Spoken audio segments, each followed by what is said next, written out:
हाय सर्वांना नमस्कार.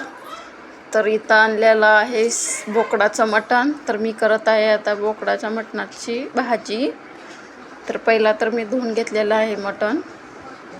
त्याच्यामध्ये मीठ, हळद, अद्रक, लसूण, कोथिंबीरचं पेस्ट घातलेले आहे आणि चांगलं मिक्स करून घेतलेलं आहे.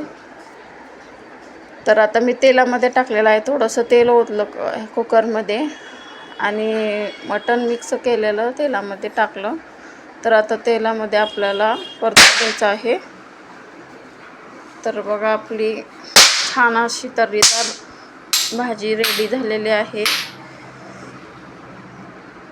तर आता भाजी तर करून झालेली आहे मटणाची.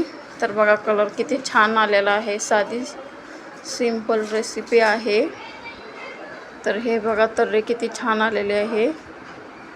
कलर एकदम मस्त आलेला आहे भाजीला. तर बोकडाच्या मटणाचा रस्सा केलेला आहे इथं. तर आता इथं करायची होती मला अंड्याची पोळी. तर अंड्याची पोळी करायला घेतलेली आहे. इकडं भाजी करून झालेली आहे. तर आता मला करायची आहे अंड्याची पोळी. तर तव्यामध्येच करणार आहे.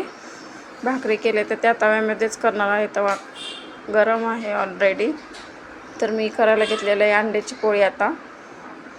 तर त्याच्यामध्ये लाल तिखट, मीठ, कोथिंबीर घालून ते चांगलं मिक्स केलं आणि हे तर बघा किती छान अंड्याची पोळी झालेली आहे.